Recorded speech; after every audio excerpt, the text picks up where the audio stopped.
Thank you for the $5 super chat. All right, last super chat. Tubby, thank you so much for the $5 super chat. Tubby1278.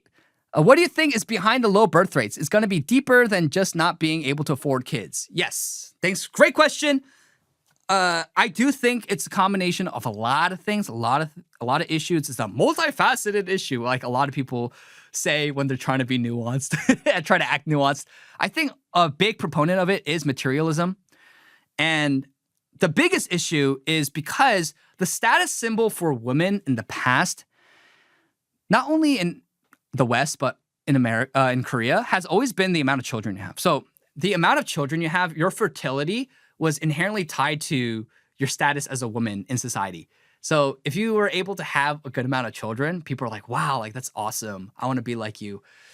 And that has been completely flipped, where now children are not seen as status symbols, but they're seen as obstructions to women and their career. And then so when you think about feminism in Korea, it's not actually super man-hating feminism. You're going to have the weird like 4B feminists who are super niche. No one actually cares about them. Most Koreans don't even know about it. But most of the feminism in Korea is motivated by materialism, which says that material attainment, material possessions are the most important thing in society, more than transcendent, maybe even intangible things like family relations and love, satisfaction, fulfillment in society, right? Dignity, honor, respect, goodness, and beauty. These are the things that we should aspire for in society, and that's something that should be rewarded as the highest symbols of status in a country. But right now, because of materialism, it's material possessions and accomplishments, right? Your test scores, what college you get into, what company you work for, how much money you make, what kind of car you drive. Like that's actually a serious thing in Korea. And that's become status symbols, what kind of apartment you live in, where people aspire for that. And so now children become an obstruction to that, because with children, you have to be selfless and you have to take care of them. And so it's not a money issue. People think it's a money issue, and I think money can help and it can remedy some things at the get-go, but it's a Band-Aid solution. And you can't have a materialistic solution to a materialistic problem. That just throwing money at the solution, at the problem won't work. You give people more money, they're not gonna want to have more children. Because why? Inevitably, children then, in their eyes, serve as an obstruction to their career. Whereas you need to reframe the whole problem and say, no, having children is one of the highest priorities and goals in society and is actually good. And everything that you work towards, everything that you do in life is so that you can have a healthy, flourishing society for families. For families. It's for the family. That's why we do everything. The priority isn't your career. The priority isn't your just accomplishment for accomplishment's sake. It's not money for money's sake. No, it is for family. And ultimately God, right? Because we want a nation that honors Christ. But when it talk about the immediate, yeah, it's the family. For the temporal and for the material world that we live in, it is for the family. So why do we work so hard? Why is it important that Samsung is rich? Why is it important that Korea develops economically? It is for families. It is for the people. But the fundamental political unit and the building block of society is the family. So everything that we do in society is so that we can have healthy marriages and healthy families and have healthy children. That's what it's for. That's all.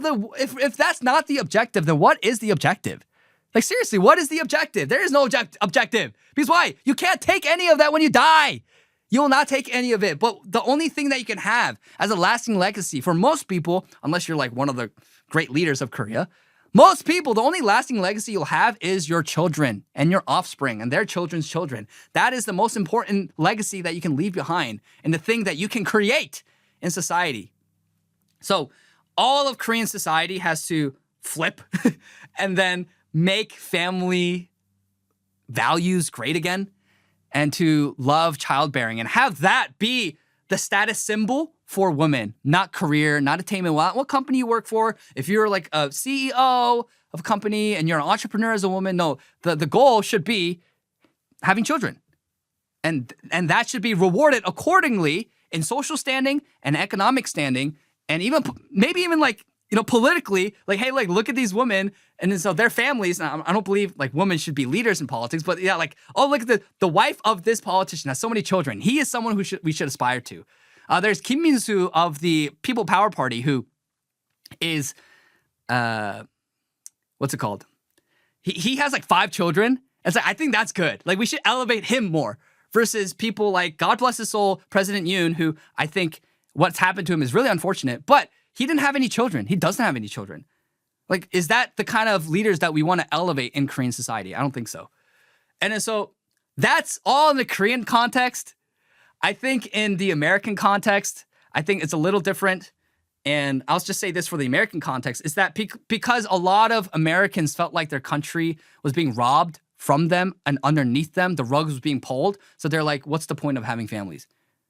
We're not going to have a society after this. So I think there's a lot of disenfranchisement and there's a lot of blackpilling and just a lot of people like discouraged because of the state of America that they're like, okay, I don't want to have children.